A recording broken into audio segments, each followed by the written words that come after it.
Welcome to episode 3 of our sidebar podcast discussions.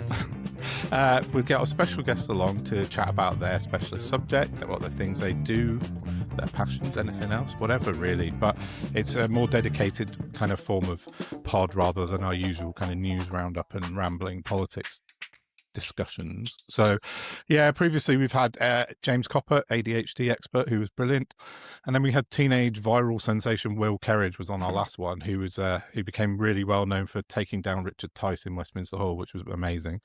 And today we've got the excellent Emma Monk joining us. Welcome, Emma. Hooray! So yeah. Hi, thanks for having me on. Yeah, I don't know if you spend much time on Twitter or Facebook, Substack, you might well know Emma, because she's quite well known for her debunking of the culture wars and the fake news and anything else, I guess, really. But we'll come on to that in a minute. I'll put a link into your Substack and obviously to your podcast that you're doing with Bear, which we'll talk about again in a minute as well. We'll put all that in down below. Perfect. But yeah, so welcome along. Firstly, that's Sal. If anyone listens to our regular podcast, you'll know Sal. And hello. Hi, I'm Don. And this is Emma. If you want to just kind of tell everyone a little bit about yourself, and then before we crack on with it, that'd be cool. Yeah. So hi, I'm Emma Monk. I have a Substack called Monk Debunks. Yes, that is my name, and yes, it works really well. Yeah, it does. for the I was going to ask if you married first or picked the podcast title and found a husband. But... Yeah, no, married first. Yeah. So yeah, my background, I'm a scientist by background, a molecular biologist, and a geneticist, freelance science researcher. So sort of all my background was in science. Mm-hmm. And then I kind of got into online writing in 2017. I got kind of radicalized by Brexit, as so many of us did.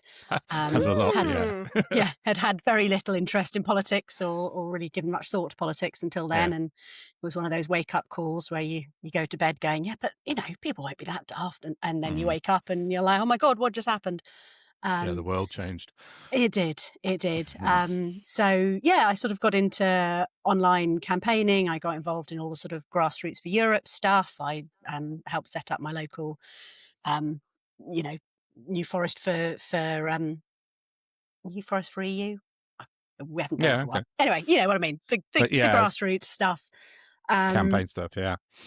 Yeah. And then ended up writing letters that all the various different grassroots groups sent to their local MPs, and I just kind of got into sort of online writing.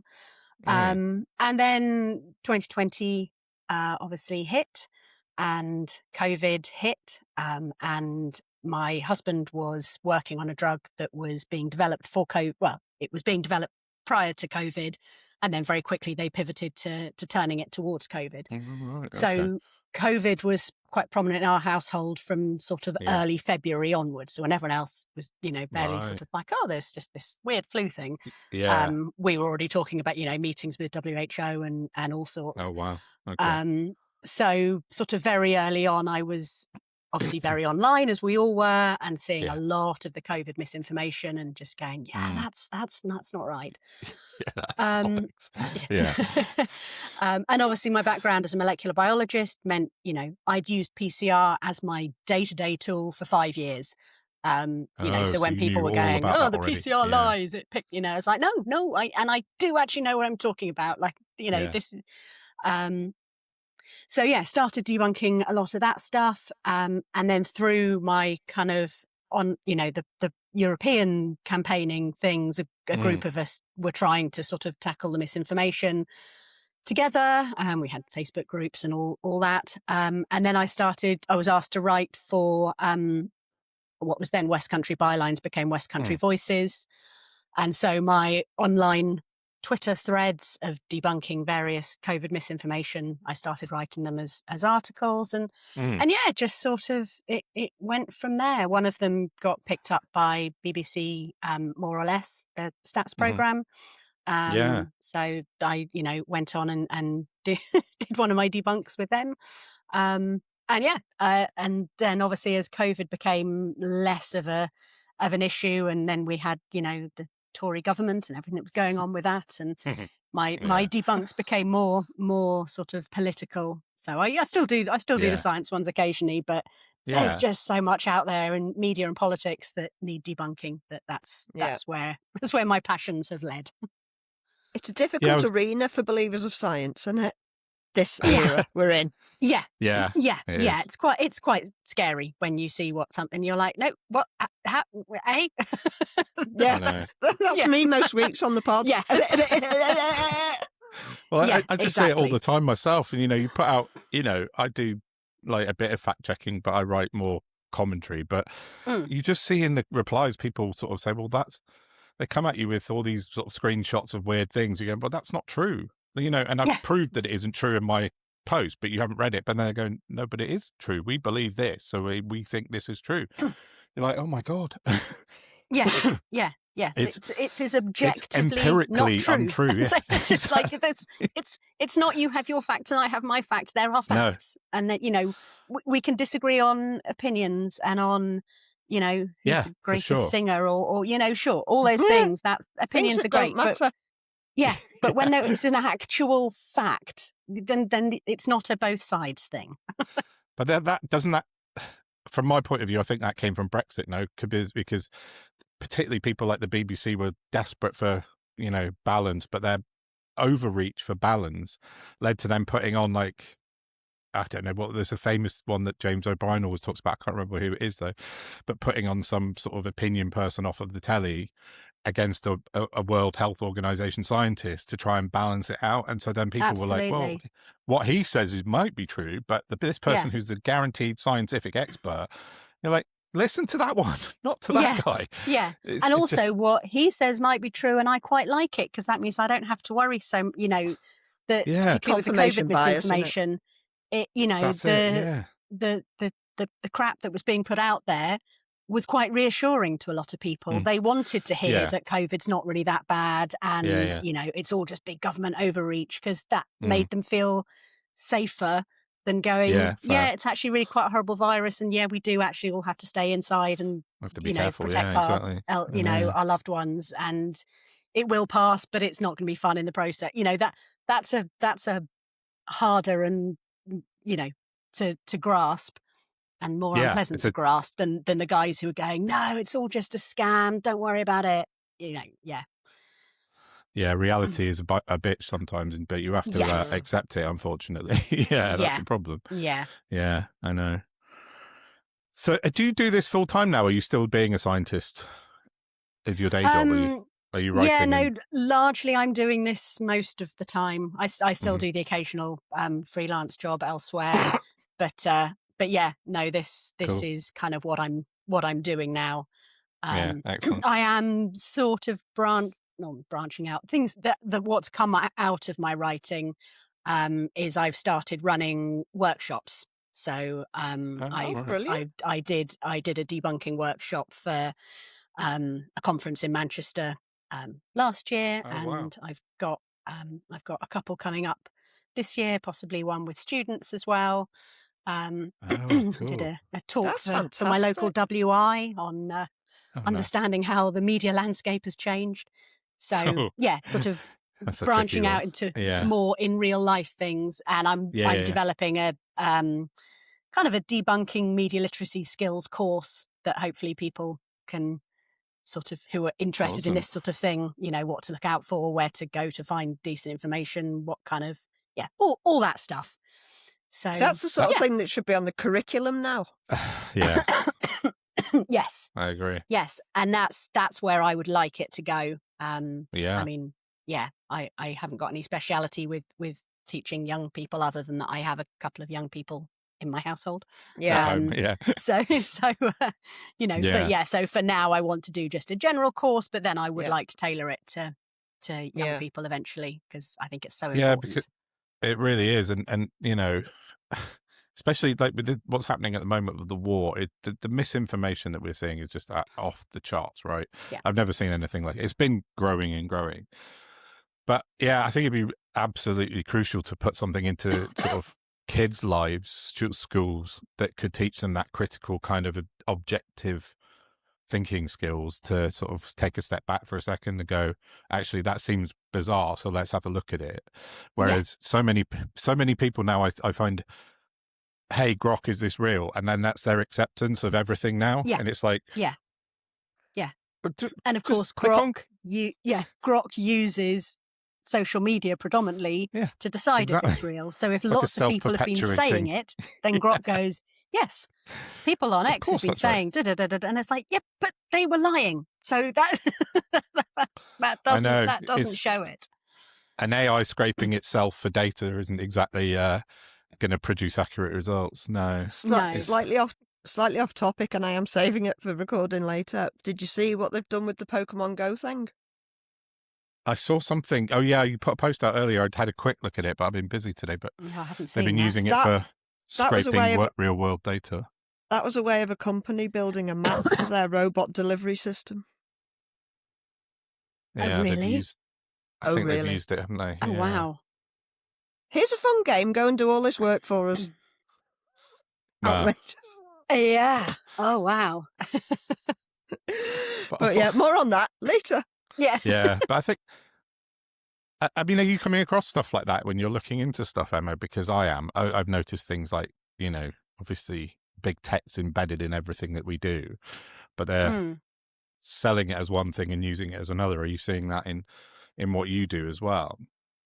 Yeah, I think so. I can't think of particular examples, but yes, yeah, it is terrifying what is going on, as you say, sort of underneath the surface. But then you end up sounding like a conspiracy theorist when you say things like that. I know. See, I don't think you do, because of everything we found out. There's nothing off the table now. Yeah. No, I agree. But it seems to have pivoted in like you said, 5 years ago, the stuff that we say, everyone would go, no, don't be silly. That's ridiculous. Whereas what we're doing now is correct. But reality seems to have pivoted that the default is to believe the rubbish rather than the reality. It's really weird. We're in a really strange kind of dystopia at the moment, which I don't think a lot of people are realizing. So, no, I think if you're, if you're the sort of, oh, I don't do politics, or oh, it's too difficult, I don't listen. Which, I get it. I get people. The majority of people outside of what we do. But then, you do end up sounding a bit like a crazed loon when you're going, no, things are way worse than you think they are. And then, I'm sure it'll be fine. I think we have a natural tendency to kind of go, oh, it can't be that bad. It won't be that bad. And I feel like we're living in a very slidey slope towards, no, really, everyone is now going to see it really is that bad at the moment. So I kind of got onto it sort of after they dispatched Corbyn. Well, sort of 2016 Brexit, and everyone was rubbishing him, and I couldn't get a straight answer as to why everyone was rubbishing him. And this was before I was on Twitter or properly into politics like I am now. Oh God, I've totally lost my thread. What was I talking about? Rubbishing Corbyn. And then the reality of... So I then realised what was coming down the tracks, because I'm disabled, so I was like noticing austerity much earlier than most people did.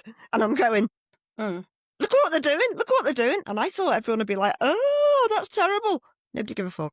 Nobody could have given a shit. Yeah. I was talking about it everywhere, because I'm like, have you seen what they're doing? Have you blah, blah, blah, blah. Oh, shut up. You're right. You're not well. Everyone told me I was mad. And I've lost my initial thread again. Sorry, I am not well at the moment. I'm so burnt out, Emma. That's fine. What am I trying? What's the point I'm getting that done? I'm sure I've made it before. I think we're just saying that people are still unwilling to... that was where I was going with it. Because I used to talk to everybody about it, and everybody would be like, yeah, all right. Now, everywhere I go, I try not to talk about it, because busman's holiday. And every taxi driver, every one of them will end up talking to me about politics, and I don't bring it up deliberately. So that's how we know. People have found out now. That's where we are. Yeah, absolutely. Sorry about that. My head's very messy. So I was going to ask you, Emma, do you have like a plan of action? Do you set out, like, have certain things that you look at or you want to look at in your mind and then sort of tackle them one at a time? Or Like for me, I just wake up every morning, walk downstairs, get a coffee, turn Twitter on, and then I've got 30 things to write about in my head immediately because the world's completely batshit. Is that the same with you, or do you have a more unfortunately, structured plan of action? that is the same with me, and I really need to work on a structured plan of action. Because I like you, I'll have my cup of tea, I'll go through Twitter, and I'm like, bookmark. Need to look at that, and then I'll pick one. And then something else will come in, and I'm like, and my thing is, as I say, it's debunking, it's fact based. I will never just say, well, that's not true because of this. I will say that's not true because of this, and here is the website, here is the evidence, here is the screen. So all my debunks take a really long time. Yeah, a lot of work. And I'm always in awe of you. There's a whole load of, not a whole load, a group of us who do similar sorts of things, and you seem to come out with things so quickly, and I'm like, oh no, it takes me hours to pull all this stuff together. I can type really quickly. But and then trying to work out what I'm going to do for a Substack piece, which will be obviously really in depth, really all the source, everything, a lot of research, and what I can just bang out as a Twitter debunk, and then if that takes off to But there's just so much stuff out there, and staying focused on, on one thing when notifications are coming in. I'm like, that Daily Mail headline's not right, or that, Telegraph can't say that every day. Yeah, and it's every day. Yeah. When Sal and I started the pod last year, is it coming up to a year? Next month, Nearly, isn't it? Yeah. We're almost at a year now. And wow. At the beginning, we were like, do you think we'll have enough to talk about? Yeah. We got enough. We could do it every day. We could do rolling news probably, but we did a live stream on what was it, New Year, Christmas Eve? Eve, I think, wasn't it? Christmas Eve? Day before Christmas Eve? Yeah, the day before, but we ended up going to about 2 o'clock in the morning. Oh wow! we just kept going, and we just ran I think the wine probably helped a bit, but yes, yeah. But there is just so much to cover. It is. It's too much. It's relentless. I'm trying to do Twitter, which is where I'm getting most of my traction, obviously, and then I'm writing on Substack as well. And my drafts folder in Substack, I've started now. I've got like 15 different articles that I've started, and then something pulls me away, and I'm like, oh God, I've got to go back and finish that one. But then something else is more important, like you just said. It's just the chaos, I think it is, that's happening around us. It's like a maelstrom of chaos all the time that you have to try and pluck little bits out and go, right, that's important. Let's talk about that. Yeah, it's really, really and difficult. Also, I mean, I don't know about you. I'm assuming similar to me. You do this because you care, because you care about the disinformation that's out there. You want people to have access. We to the right all deserve better. Yeah, exactly. Yeah. And people sort of say to me, how can you do this? It would make me so cross. It's like, no, I do it because I'm cross, and this is how I deal. This is how I deal with my feelings around it.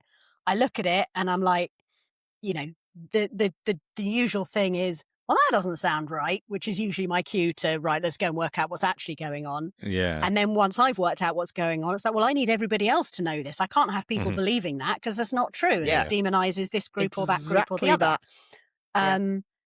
But in order to get any traction, you have to get your stuff out quickly, because everything moves on so fast. That's so it, exactly. If I start debunking something and it takes me, something else is going on in my life or whatever, and then sort of 2 days have gone past, so there's no point in doing it now, because news cycles moved on. It's only and it's only going to get picked up on the algorithm if it's stuff that's happening right now. And as you say, with all your drafts, you start debunking, and then if it doesn't happen quick enough, you have to be on to the next thing. Yeah, it's one thing I am like, my son gets me up at stupid o'clock in the morning, like 5:30 every day. So I have this bonus time in the mornings where I come downstairs. So before anyone else is awake, that's why I can get stuff out normally, because I'm not normally downstairs at the kitchen, in the kitchen table at like 5:30 in the morning. So okay, yeah, my sons are at the other end of the spectrum. They don't get up. I've been waiting for that for years, but he's 12 in like 3 weeks, and he's still not getting up. So he still gets up at middle of the night. So you won't have that forever, I promise. No. People have been saying that to me for 12 years. You might miss it. Well, the thing is, when I go away, if I ever go away on my own for a break or something, I just wake up at 5:30 automatically now. I can't sleep past 5:30 anymore. It's just fair enough. preconditioned now because it's been 12 years of it. So, but Yes. it's not the worst thing in the world. Well, give it another 3 or 4 years and they'll be getting you up at midnight to come and pick them up. And yeah, and then I'll be waking him up at 5:30. Get up! Yeah. You say that though. None of my son's friends drink. Don't know. Oh, okay. I'm not complaining, but very different to my generation. I think it is a big difference. Thank goodness. It's changed. Yeah. I mean, mine both do, but not anywhere near the levels that like we did, and lots of their friends don't. And you know, they can be really quite wholesome. It's yeah, that's nice. Yeah, it's definitely changed. Well, also so bloody expensive to drink nowadays. It's absolutely insane. Yeah. You know, 6, 7, upwards of £10 a pint, depending on where you live, and it's just you can afford that. So may as well get used to. Oh yeah, Clacton was cheap, wasn't it? Sal and I went for a trip to Clacton. Yeah. Well, the Wetherspoons the Mirage. Was cheap, yeah, the Mirage Farage. Yes, Mirage hunting. How do we get onto Wetherspoons in Clacton? See what I mean about rambling? We just. I'm just looking at my notes. Yeah, so you're now sort of doing your pod with the bear, which I've listened to. I really like it. So how did that happen? You just connected over social media and. Yeah, so I had been a big fan of his writing, as a lot of us had been for a while. Yeah, awesome. And then he is amazing. And then kind of out of the blue, maybe this time last year, maybe April, something like that, he messaged me on Twitter and said he was a big fan of my writing. And I was like, nice. That's quite exciting. Nice. Yeah, that's cool. So we sort of, we chatted online for a little bit. And then a number of people kept sort of saying to me, "Oh, you should do a podcast. You know, we'll get more people to hear about what you're doing. You should do a podcast." Yeah. I kept thinking, well, a podcast doesn't. I couldn't see how a podcast would work with just me talking about stuff. And then I just had a dream one night that him and I did a podcast. So I sent him a voice note the following morning and went, really random, and you know, just thought I'd put it out there. Amazing. I had a dream last night. We did a podcast and it worked really well. And he replied and went, yeah, that'd be a really good idea. And for lots of reasons, it didn't happen for a while. And then, at the start of this year, we were having a chat. We wrote a Substack piece together. We collaborated on a piece on weight loss drugs back in October, I think. And we'd been chatting and we've met up and had a drink and gone to a politics show in London and stuff. And then, we just sort of went, right, let's give it a go. And managed 3 episodes, and then his life kind of got a bit turned upside down. And so it's all sort of on pause at the moment, but on hoping hold at the moment, to start again at some point in the not too distant future. Yeah. Yeah, it was a bit like Sal and I. We just You've never taken me to a politics show. Sorry. Just saying. we went to Clacton on Sea for a weekend. What are you complaining about? I know. But yeah, we were the same, weren't we? We just sort of kind of knew each other a bit online, and then I put a post out saying I was thinking about starting a podcast on my own, and then Sal messaged me, and then the next day I think we WhatsApped, didn't we? And I think we started. I said to you it was on the tweet. I said, "Oh, I've been looking for someone to do a podcast. Do you want to do that?" It, and we started DMing, and that was that. Yeah, and then started the next week, I think, didn't we? So yeah. Mm-hmm. No, nice. Yeah, it's cool. Yeah, so do you know who the bear is then? You got his real identity. We've met in real life. Oh yeah, you just said, of course. Yeah, you must, unless you had a mask on, yeah. Oh yeah, of course. Yeah. Oh, yeah. He's like Banksy, except people know who Banksy is now.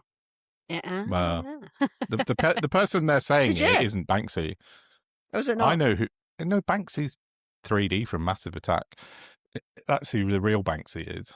Robin Gunningham is a patsy for Banksy. I know this because I know people in Bristol who know Banksy. So you've just blown him right up now.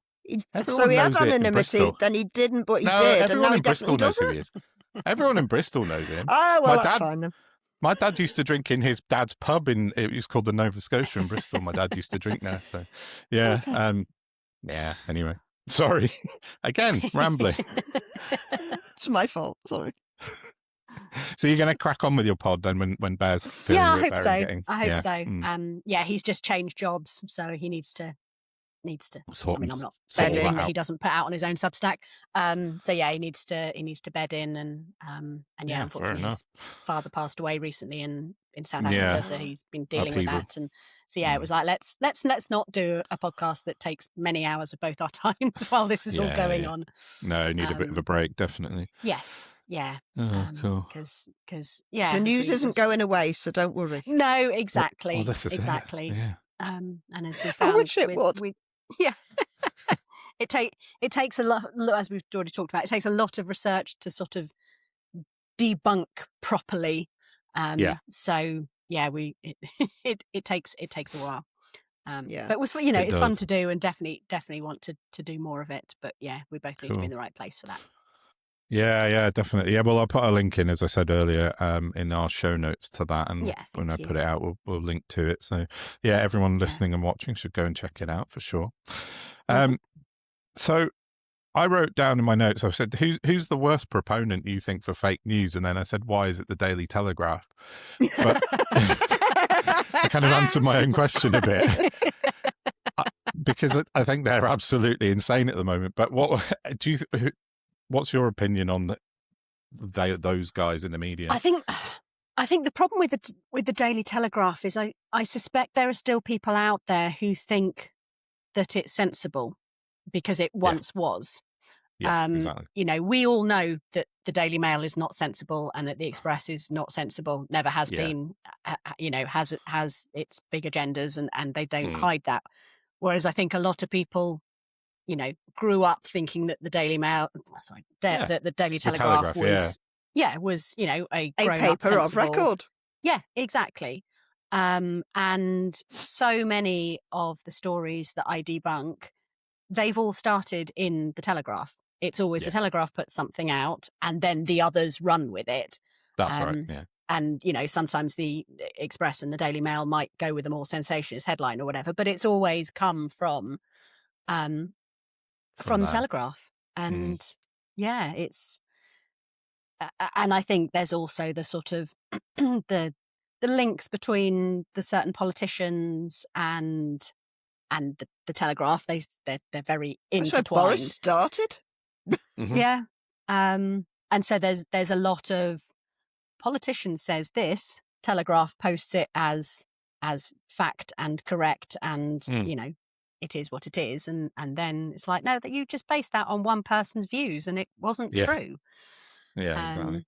So I did a debunk last year when do you remember when Heathrow shut down for the weekend because of the battery thing? There was a fire at the substation. And so they didn't have enough electricity, and so Heathrow all shut down, and all of the media was reporting it like this. And then sort of halfway through Saturday afternoon, the Telegraph put out a thing saying net zero to blame for Heathrow shutdown. I was like, that doesn't sound right. As I said, that's always my clue. That doesn't sound right. And I had seen earlier Richard Tice had put out a clip of him on GB News saying that Heathrow had replaced some of their generators with biomass. So I'd replaced the diesel generators with a big biomass one, and that was the reason that Heathrow couldn't function. Now, all the rest of the media and all the people, senior people at Heathrow were all saying Heathrow cannot function on the generators. Doesn't matter what's fueling them. Yeah. When we have a major power outage, everything goes off. We have to land the planes safely, divert everything else, get people off the flights, get people out of the airport. And that's what the generators are for, not to run a flawless, normal Heathrow schedule. Yeah, the Prada shop or whatever. Yeah. Yeah, exactly. And so some of the diesel generators had been replaced with one sort of new-fangled biomass one. But that wasn't the issue. But Richard Tice saying it had then become the Telegraph headline, and it starts with Richard Tice says, and then over the day, you could see how the headline changed. Because if you go onto like Web Archive, you can see how the actual article changes. So it had started in the early hours of the morning with major fire at Hayes substation, blah, blah, blah. The next one was about Heathrow shutting down. And then suddenly the next one was all about net zero. And then by the end of the day, Richard Tice was using the Telegraph article on Twitter to go, see, I said it was net zero. And it's like, yeah, you can't use that. They're saying it's net zero because you said it was net. Literally nobody else has said it's net zero. And round and round it goes. Yeah, exactly. So it's that pipeline of something on social media gets printed by the print media, and then social media uses the print media to back up what they, and it's just, it's never ending. I mean, no, absolutely. I mean, Richard Tice is a huge proponent of fake news, I find, and like, I'll maybe speak to that in a minute. Sorry, Sal, you're going to say something? No, I was just going to ask if either of you two knew. I've only just discovered that the editor of the Daily Telegraph is Chris Evans. Busy fella. What, Captain America or I was going to say, TGI Fridays? I assumed the Billy Piper one. No. Anyway, they've just been sold to a German conglomerate, haven't they? That's right, yeah. But they're not taking any editorial control. So where does the Telegraph's editorial control now come from? Well, I assume it's just the editorial team that is there will remain in place, but I don't know that for sure. So it might be worth looking into. It's an interesting one, isn't it? If they've got no interest apart from being like a holding company. Yeah, worth looking at. I'll have a look at that at some point and see if I can work it out. But yeah, I don't know. But yeah, big German company bought it for about 750 million, I think, last week, wasn't it? So, I mean, not the worst outcome. No, definitely. A lot of people leaves more question marks than anything. A lot of people said they were a bit sort of pro-European, so that might conflict with the more so than anyone else Telegraphs. wanting to buy it. Well, yeah, for sure. So I don't know. And I think that's part of the problem is that the people who buy the Telegraph, have come to believe what the Telegraph tells them. So if the Telegraph were actually to start not telling them this stuff, then, they risk their readership not buying it. Yeah, that's true. Yeah, they need who wants to be lied to? Apart from people whose financial interests are served. They don't think they're being lied to. They believe it because this is the difficulty. But it's so frequent. They must pick up on it eventually. You see, when I'm lied to, I'm insulted. Yeah, but they don't. Is that just me? They don't see the corrections or the debunks or we all live in our own bubbles, particularly with online and social media and what have you. We all see what our algorithm shows us, and we often go out and see what other people are saying because we need to debunk it. But for the vast majority of people, they're just happy seeing whatever the algorithm shows them. And, most people who read the Telegraph or who read the Daily Mail won't see our debunks of those articles. No. And I a lot of people will sort of say to me, oh, what's the point in what you're doing? No, the people who need to read it won't read it.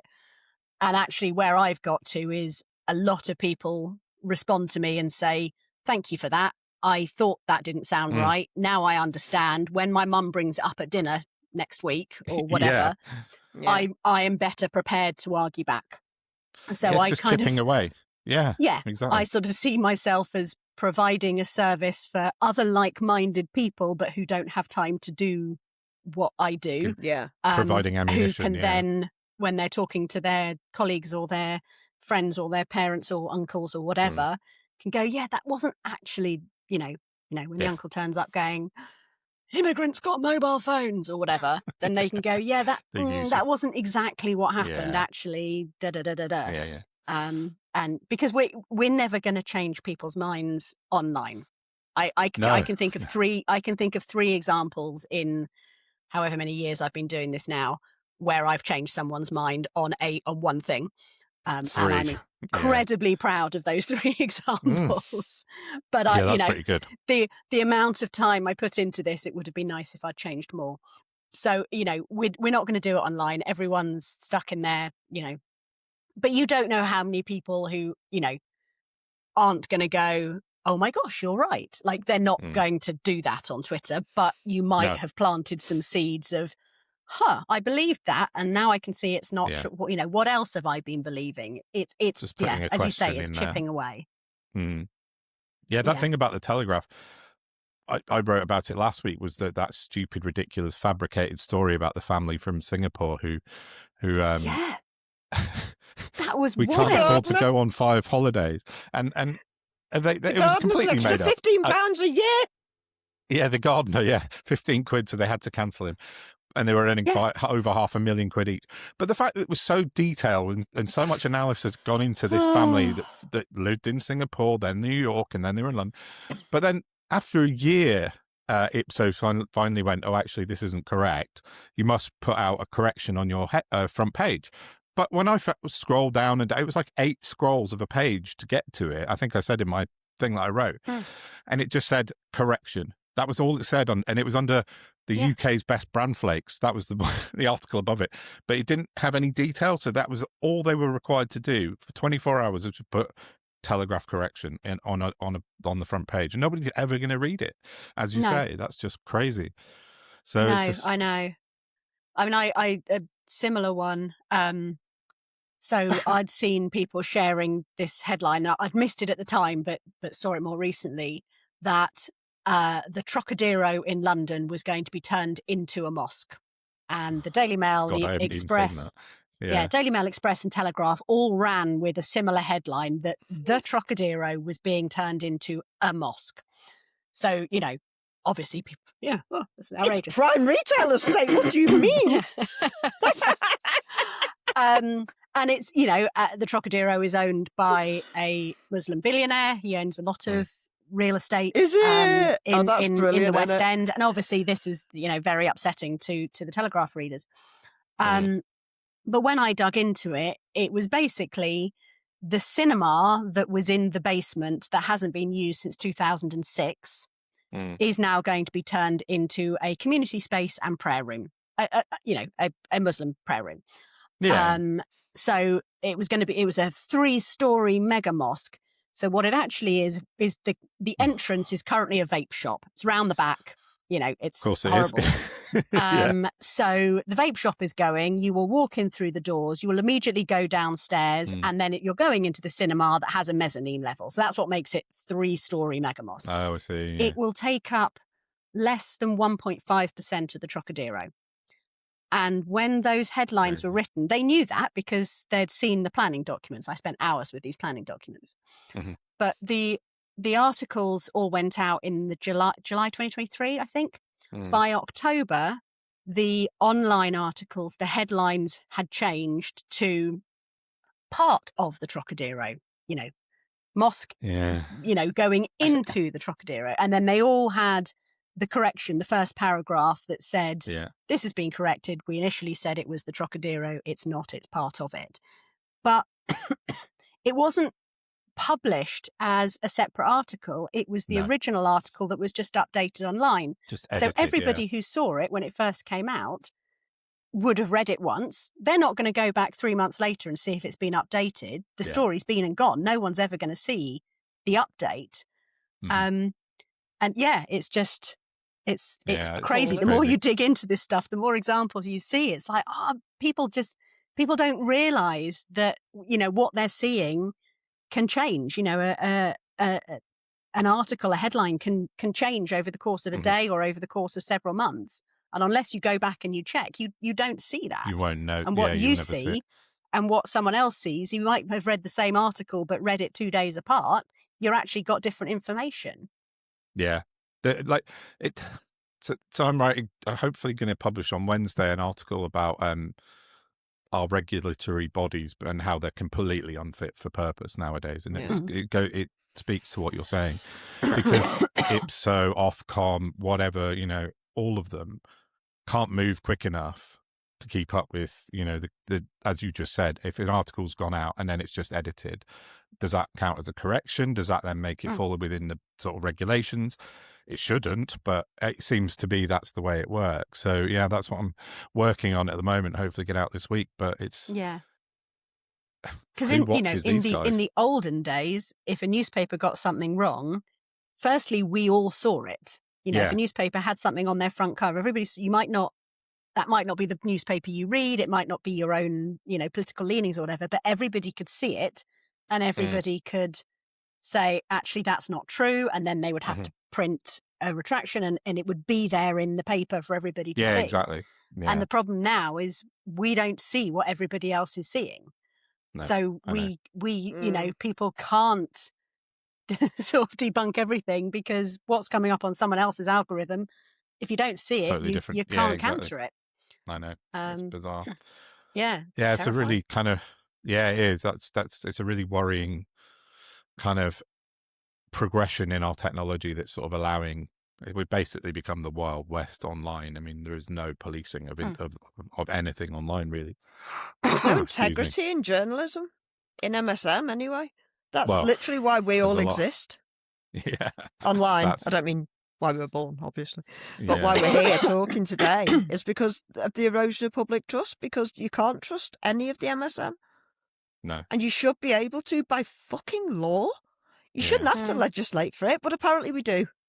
Yeah, I know. Yeah. It's crazy. Yeah. Well, again, the driving forces have changed, haven't they? It's no longer about sort of informing and educating people. It's about making money. It's getting clicks because that's how they get their money, is online advertising.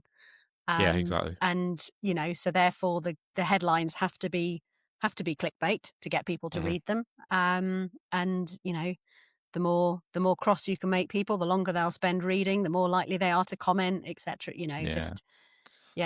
But don't you find driving forces? Yeah, but don't you find we've got to a stage where people don't even bother clicking? They just read the headline and then that's all they need to know, and they're immediately outraged. And so you end up with like furious comments about one headline.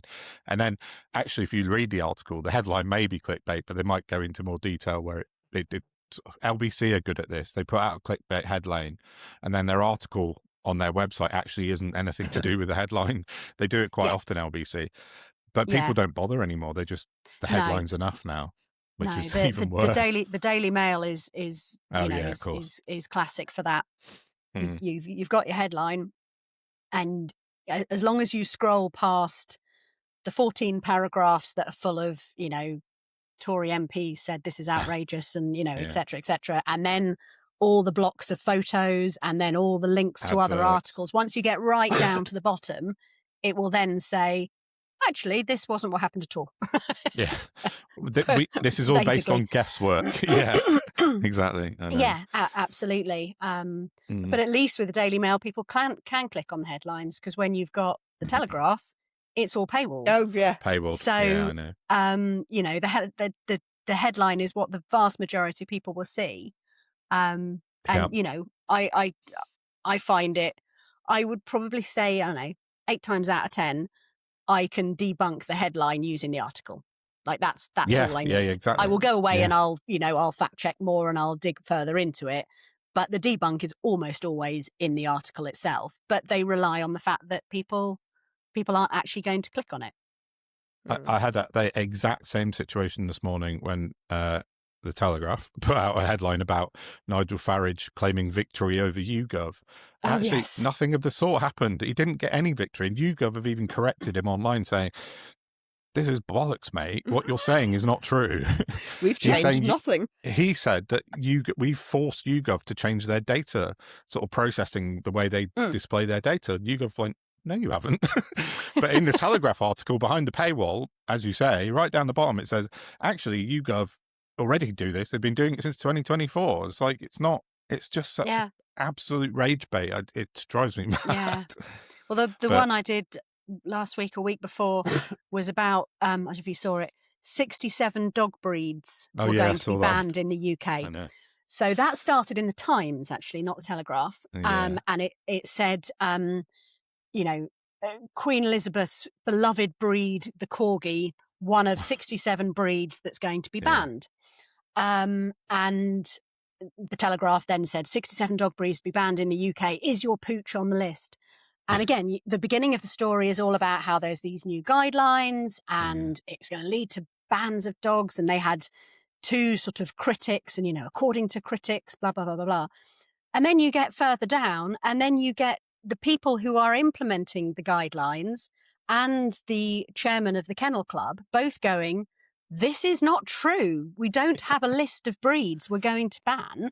This isn't targeting breeds. It's targeting individual breeders and asking them to breed from dogs that have less extreme, the kind of squashed faces or teeny tiny malformations. Yeah, basically. Genetic disorders. And and ironically, when I ended up looking into this, it was previous Daily Mail articles that gave me most of the information on these extreme conformations, because they were writing about how awful it was that dogs were being bred to have these extreme conformations. But then suddenly they're putting out an article that's like, your dog's going to be banned. And of course, the comments were, the Muslims are banning dogs. And it was like, what? This has nothing to do with any of it. Bear in mind, half the breeders you're talking about are on the board of the Kennel Club. I'm just saying. But that's why it was so ironic that even the chairman of the Kennel Club was quoted going, this isn't true. This is not what's happening. But yet having that quote in the article didn't stop them having the headline saying, this is what's happening. It was just, it's wild. It's mad. Is that what then led into the headline that I saw, which was late last week, I think? The Greens are going to execute your dogs. Because I think something like Zach Polanski was calling for dog licenses, and then it spiraled into the Greens are going to execute your dogs if you don't get a dog license. Like, what? Oh, almost. Yeah. Well, I mean, what's sad is, like with the Daily Mail headline, is there was a lot of genuine fear. People commenting, going, well, my dog's on that breed and he's lovely. Like, why would you? They were thinking, well, they're going to be banned for being dangerous. And it was like, my dog's lovely. But also the ones who can't breathe.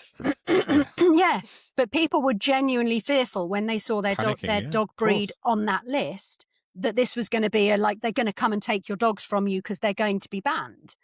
And it's just so irresponsible, the sort of, the worry and what have you that it caused. As I say, not to mention the whole it's all the Muslims and they're all banning your dogs thing, which is like a whole, there's a whole big thing, which they're not doing. If anyone is interested, no Muslims are banning dogs anywhere. It's not happening.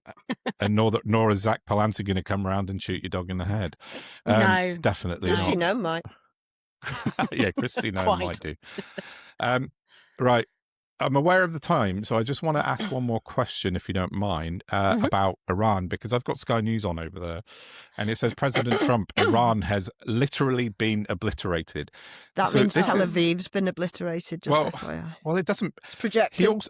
I listened to him a minute ago before we started, and he was saying that... I can't even remember what he was saying, but he was just lying. He lies and lies and lies and lies and lies, and it's just all lies. Yes.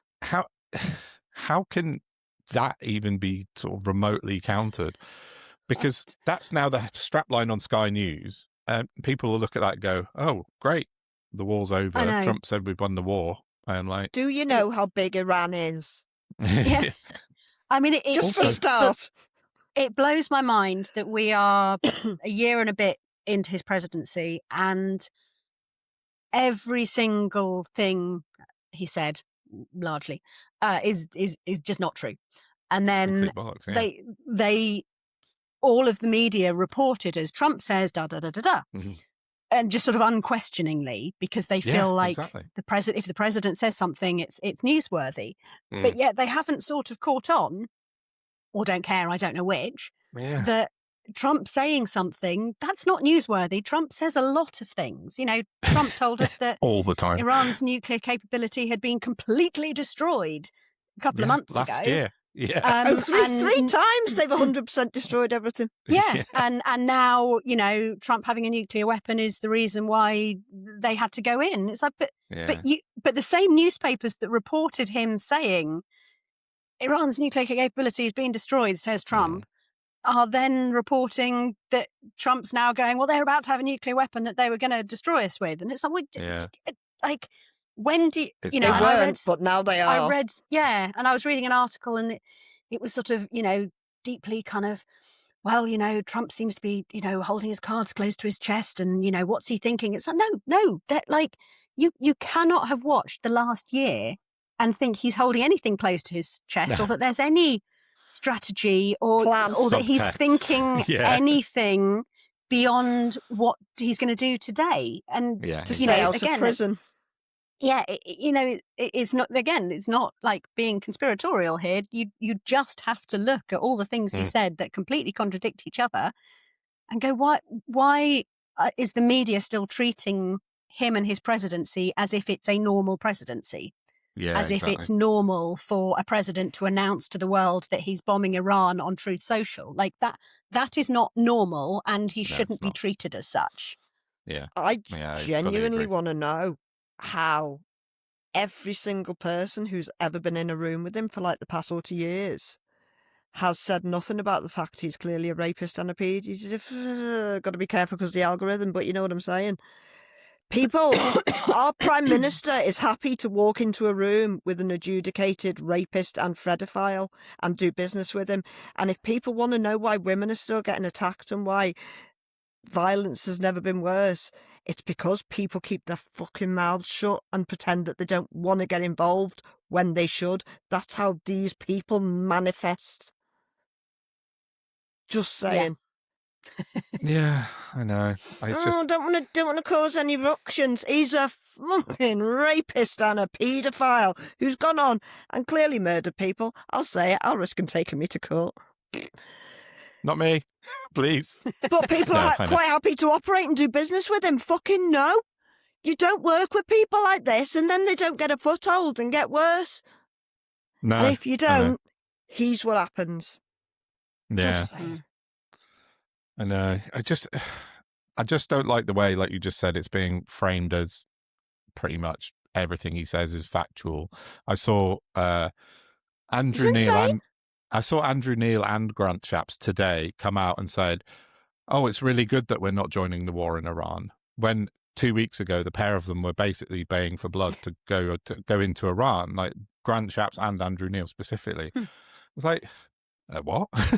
But this is cognitive dissonance that seems to have become acceptable in the media now. Is like, you can say one thing, contradict yourself the next day, and then the next day, and then the next day. They live in a world of utter delusion. Yeah. And they don't, and it doesn't matter to them. That's the problem. No, and you just think, how are you not embarrassed? Yeah, exactly. To say that when everyone is responding, going, "Hang on, this is what you said like 3 days ago." Here's your tweet. Yeah, exactly. Yeah, where's your is shame? That? You know, I spend my entire life being terrified that I'm going to put something out there that then turns out to be wrong, or you know that I'm going to be correct. You're not terrified I'm being corrected. I'm okay being corrected, and if I'm corrected, then I will own it, and I will kind of go, okay, this was the information I had at the time. And you know, actually I didn't know this and now I do. Thank you for letting me know, and I will put something out to say that. Yeah, absolutely. But it's like, it's one of my biggest fears is someone coming and going, no, actually you're wrong and here's why. And yet these people day in, day out are putting this stuff out that it's like, how are you okay with that? I know. Yeah. I find Dan Hodges of the Daily Mail to be the largest proponent of that kind of circular logic of saying one thing and then contradicting himself literally 3 hours later. Yeah, he's a funny one because occasionally there are times on certain subjects where I'm like, oh yeah, no, I do actually agree with Dan Hodges, which is quite uncomfortable. I agreed with him once last week. Yeah, I follow him on Twitter. You're like, ooh, how did that happen? Interact. Like but then there are other people who just never put out anything. You know, the Julia Hartley Brewers or whatever. They will never put out anything ever. I've never agreed with her in my life on anything. No, I don't think she has a mission to put out. Just a big stress grape. Whereas at least with Dan Hodges, he does. You do feel like he gets it every right now and sometimes. again. Yeah, every now and again. I know. What's the time we on? Right, I think. Yeah, we're nearly at an hour. So I think we should wrap that up now, if that's all right with everyone. Yeah. Yeah, that was brilliant. Thanks, Emma, for coming in and chatting. Indeed, thank you. And can I just compliment Emma on her fabulous colour coordination? You look fabulous. And it wasn't deliberate either. The nails were done last week. And then I put the top on, and then about an hour before we recorded, I was like, oh my God, I match. Nice. Look gorgeous. What about me? Thank you very much. I've got a green T-shirt and a green watch. What? Oh, there you go. We're all at it. You look black. Your That's T-shirt's green. black. The T-shirt does look black. Yeah, well. Anyway. That's okay, just me, Dom, yeah. it's green. It is green. Oh, that went a bit weird. Anyway, right, yeah. So thank you very much for listening and watching. Yeah, thanks, Emma. I'll get this out in the next couple of days, and we'll publish it widely over social media, and we'll link to you, Emma, of course. So yeah, really appreciate you coming in and chatting, and welcome back anytime as well. So absolutely, thank you for having me on. No problem. Please like, share, subscribe, and go and find Emma on Substack. Substack and Twitter. But we'll have the links. You can click on the links in the show notes. So yeah, cool. Right, with that, we'll say goodbye, and thanks a lot for listening. Bye. Bye. Bye.